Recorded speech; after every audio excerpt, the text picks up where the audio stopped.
What's up, y'all? We got a lot to talk about, so let's just jump straight into my JJK 258 chapter review. Spoilers beware. All right, real quick, just the briefest of recaps, and this chapter picks up right after Yuji's onslaught of black flashes. Sukuna's on the ropes, and yet he casts a domain expansion. We're going to talk more about that later, but the domain captures everyone that's around in it. They're doing their best to withstand it because it will only last 99 seconds.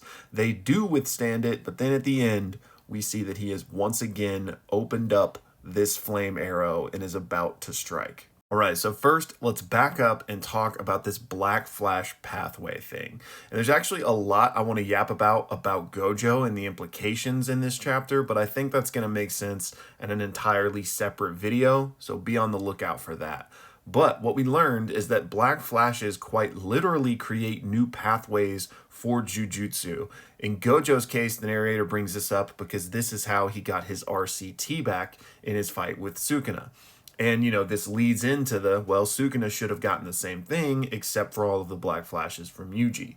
So Sukuna doesn't get the RCT pathway, but what we find out is that he creates a new domain pathway. And that is how Sukuna is able to cast the Malevolent Shrine in this circumstance. And I believe this is also why we see Sukuna use a different hand sign. Because he's using a whole new pathway to open the domain, it would make sense that his original hand sign, Inmiten, wouldn't be sufficient for this, because that is still the burned out pathway, right? So that's why he uses Gojo's. He learned that from him, and I think there's some interesting kind of underlying implications here about why Gojo uses this hand sign, and perhaps Gojo's domain uses an entirely different part of the brain than Sukuna's. Now, does that imply that everyone's domain expansion uses different parts of the brain depending on how they developed their domain or how they learned it? I don't know if I'm ready to go that far yet. I think Gojo may just be an outlier compared to everybody else, especially considering the uniqueness of Gojo's domain insofar as it seems to use his curse technique and also the fact that he has the six eyes.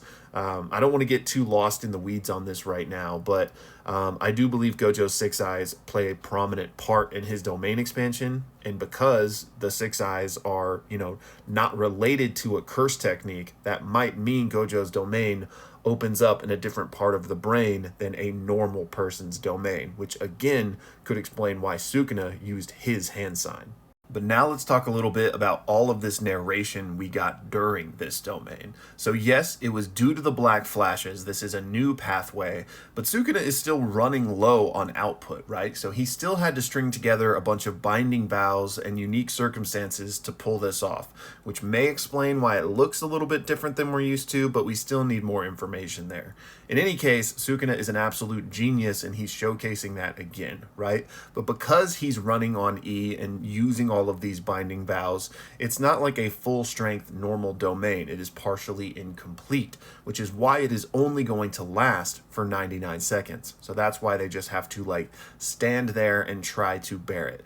But what exactly was he doing here? Now that we've had several translations and lightning, thank God, I think I have a better picture of what exactly he was aiming to do with this domain. And so if you were here for Leaks Night or saw my Leaks Night video, there was some confusion based on the initial translation of, was the domain open or was it closed, mainly due to how Maki is involved with this, because as you know, heavenly restricted users with no cursed energy cannot be caught in a closed domain. So Sukuna would want to cast an open domain in order to catch Maki, but he also wants to close it off so that none of them can escape, right? And so essentially what Sukuna does here is both. This is why this man is just on another level when it comes to Jujutsu mastery, to genius, right? And so now, again, after looking over the translations and again talking to Lightning, I believe what has happened here is he has cast the open domain, again, in order to catch Maki, but then has enclosed that open domain with a barrier. So not a typical domain expansion barrier where, it's like a closed orb, but no, the open domain, and then additionally a secondary barrier that completely encloses it. So Sukuna figured out a way to do both at the same time. So because it all went down that way and Maki ended up getting trapped, we get a Miwa sighting. She rushes to Maki's side to cast Simple Domain to protect her. And so that was just amazing. And I'm curious how she got there so fast. Either she was just sitting on the sidelines waiting for this moment, or we ended up teleporting her in there, which again, that kid is the MVP. And speaking of the MVP, I've already put out a couple of videos since this chapter dropped about him and his technique and the soul swapping, so I don't want to waste time going over all of that again here. So check that out if you're looking for more info there. But yeah, we now know how that works, and we know that they were all swapping with each other to learn things, which explains in that same panel with Miwa how Yuji, Choso, and Ino were also using the simple domain to protect themselves.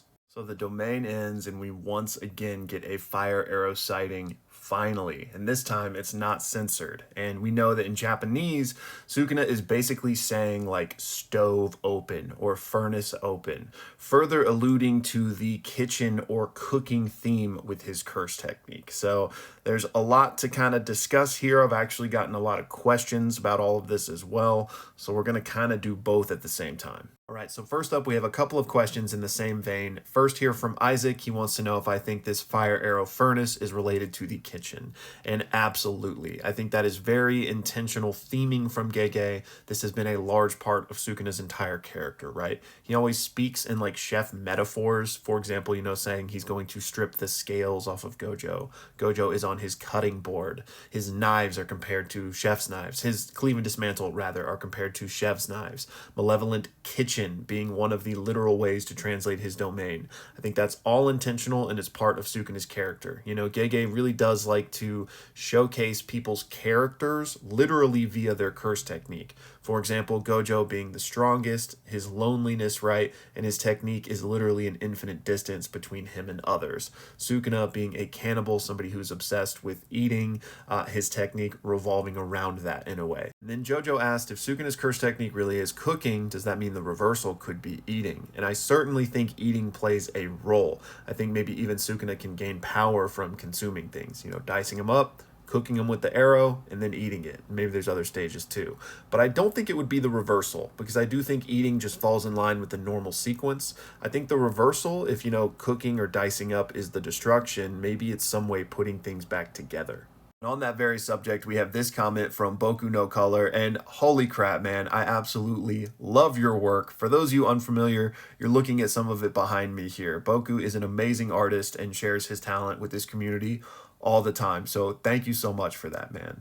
And he wants to know if Yuji, having awakened this shrine technique and being able to cut just like Sukuna now, if he might use that combined with his ability to perceive the soul and help cleave Megami's soul free from Sukuna. And I love this. I could absolutely see that playing a role in the ultimate kind of redemption, or not redemption, I guess is the right word, but the ultimate freeing of Megami, because we already know he's directly punching that barrier. So now that he's got a slicing technique, I think that makes perfect sense. He will continue to attack that barrier with slashes now as well.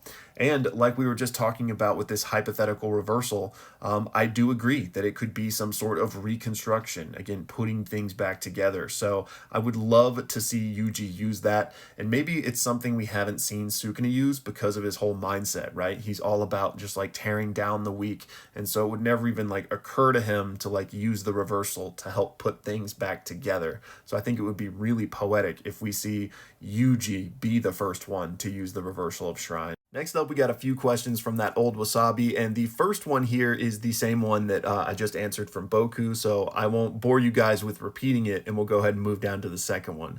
And he wants to know if it's possible that there could be a maximum version of a reverse technique.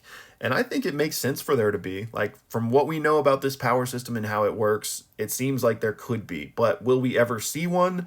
I don't know at this point in the story, especially since we don't even see that many regular maximums. And then finally, he wants to know, since we can see the soul, as his technique allows him to swap the soul, would there be any meaningful way for him to affect the barrier between Megami and Sukuna's soul? And I think probably not. I think that role is going to be fulfilled by Yuji, but I think he could come into play by swapping Megami's soul at some point if they got Megami's consent. Finally, we got a couple questions from Master. Do you think the Groomed One's new technique could potentially swap Yuji and Gojo's deceased soul? And no, I don't think it would happen in that way because, again, he needs consent in order to do that. And if you're passed away, you obviously can't give consent. Then he asks if Sukuna ate his twin and his soul bounced around, does that mean death doesn't apply the same to souls? And I think that's an astute observation. I mean, this story has a lot of themes and inspiration from Buddhism and religion, so the soul being this eternal thing could be something Gege is trying to, describe.